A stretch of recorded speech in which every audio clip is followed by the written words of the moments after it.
Hi, this is Brandon. A couple months ago, I started a project to read the Bible on YouTube. Coronavirus was just getting started, and it seemed like a good way to kind of contribute a little,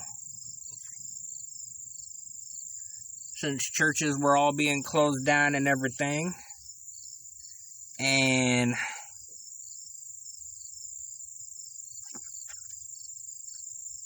we got started.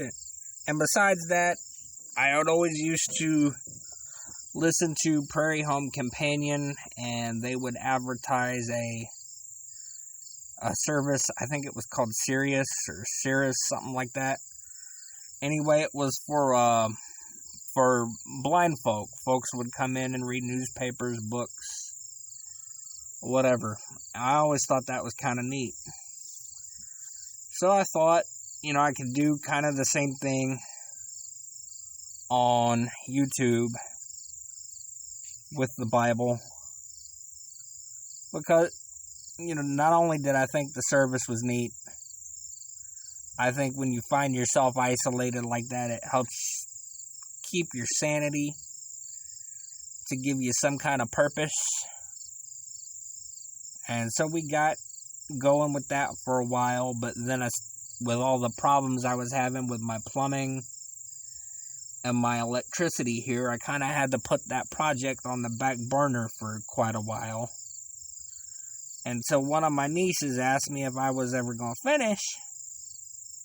That kind of surprised me a little, because I had no idea anybody was actually paying attention, to tell you the truth.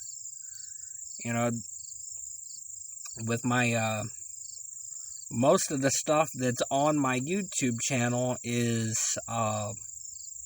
just video proof for video game world records and stuff like that. It's never really been intended for anybody to actually watch. So the idea that somebody was paying attention kind of shocked me a little, and made me realize we needed to get this started going again.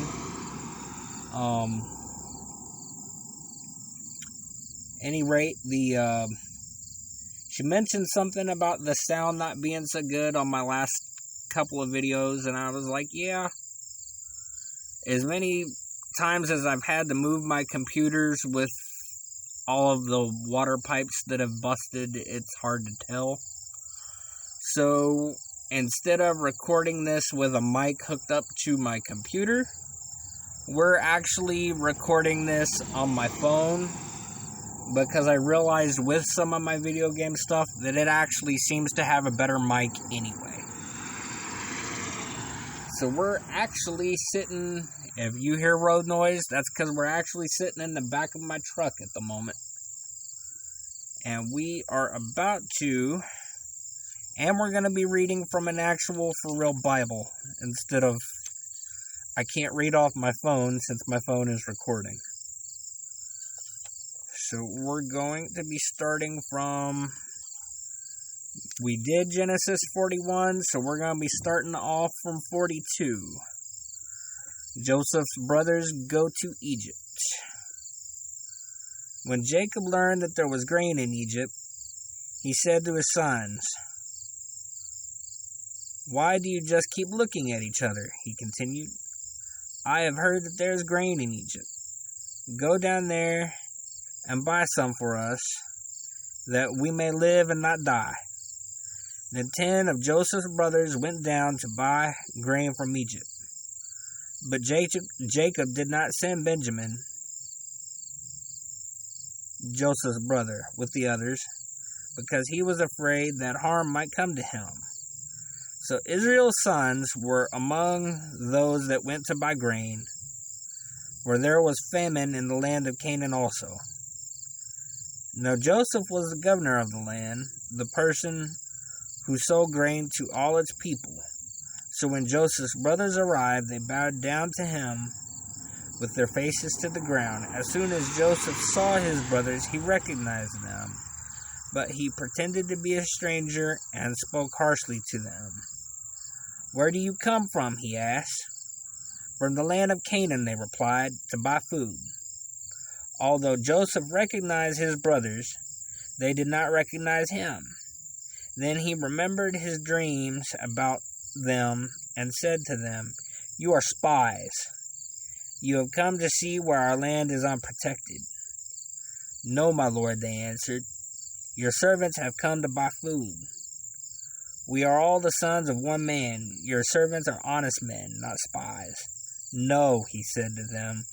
"You have come to see where our land is unprotected."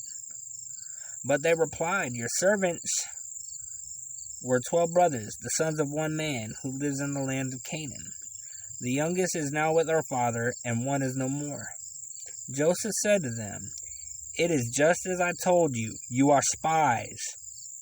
And this is how you will be tested. As surely as Pharaoh lives, you will not come to this place unless your youngest brother comes here. Send one of your number to get your brother. The rest of you will be kept in prison so that your words may be tested, to see if you are telling the truth. If you are not, then as surely as Pharaoh lives, you are spies." And he put them all in custody for 3 days. On the 3rd day, Joseph said to them, "Do this, and you will live, for I fear God. If you are honest men, let one of your brothers stay here in prison, while the rest of you go and take grain back for your starving households. But you must bring your youngest brother to me, so that your words may be verified and that you may not die." This they proceeded to do. They said to one brother, "Surely we are being punished because of our brother. We saw how distressed he was when he pleaded with us for his life, but we would not listen. That's why this distress has come on us." Reuben replied, "Didn't I tell you not to sin against the boy? But you wouldn't listen. Now we must give an accounting of his blood." They did not realize that Joseph could understand them, since he was using an interpreter. He turned away from them and began to weep, but then came back and spoke to them again. He said, "Simeon, take from them and bound."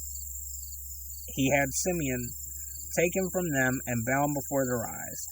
Joseph gave orders to fill their bags with grain, to put each man's silver in his sack, and to give them provisions for their journey. After this was done for them, they loaded the grain on their donkeys and left.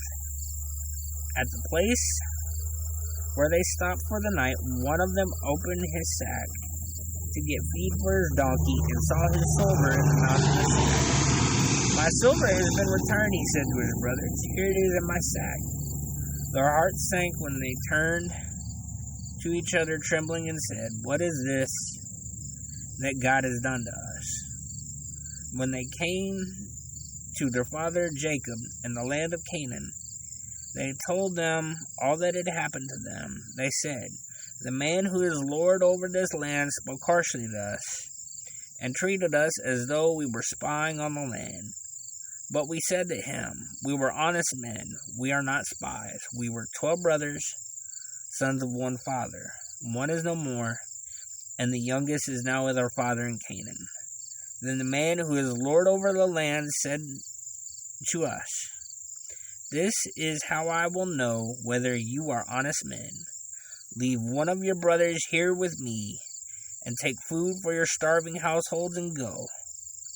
But bring your youngest brother to me, so I will know that you are not spies but honest men.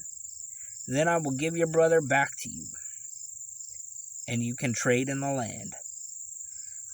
As they were emptying their sacks there, in each man's sack was his pouch of silver. When they and their father saw their money pouches, they were frightened.